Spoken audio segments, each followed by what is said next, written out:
What's going on, guys? Bouret here with Adorama TV, and today I'm gonna break down how I created this dramatic, high fashion red editorial look. Let's go shoot.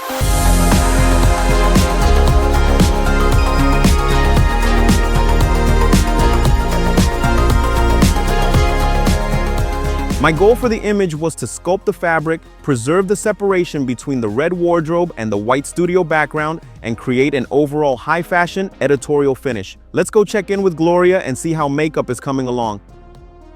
All right, guys, so for this look, there were two main things that were important for this makeup: to focus on flawless skin, making sure we selected the right foundation that matches the model's skin tones, and a blue undertone red lip, which was gonna be the pop and the perfect complement for this look.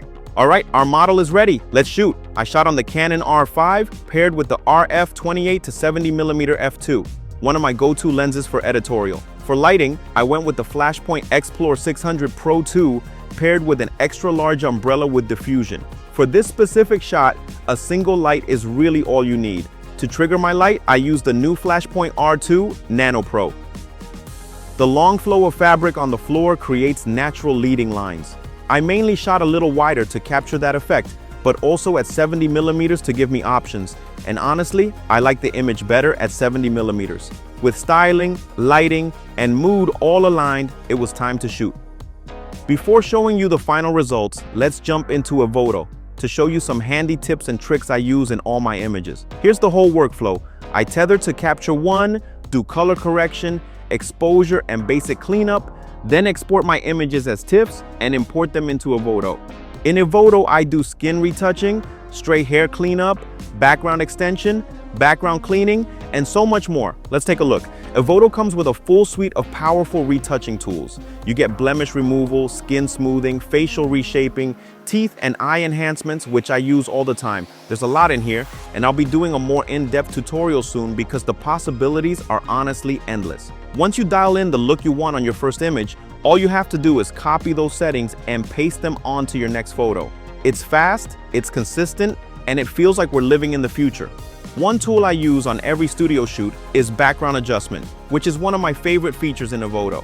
The image you're seeing now is just a behind-the-scenes shot, not the final edit I'll be posting, but imagine you love this photo and want to use it, except there are distractions everywhere. Watch this. You click on distraction removal and it's done. That's it. It's pretty incredible. You can also clean up the background if it has footprints, marks, or even swap it out completely. A photo offers so many valuable tools that I couldn't cover them all in a single day. All right, my edits are finished, and here are the final images.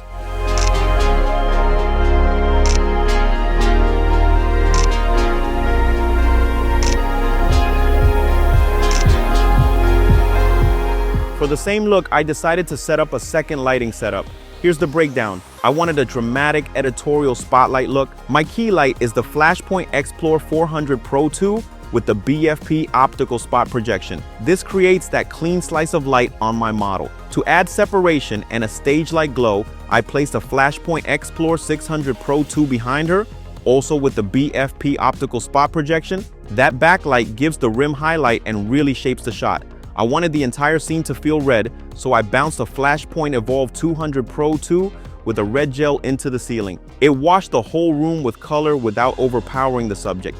To make the spotlight beams visible, I used haze in a can, and my makeup artist Gloria helped spread it through the space. With the light slices, the haze, and the red, it was time to shoot.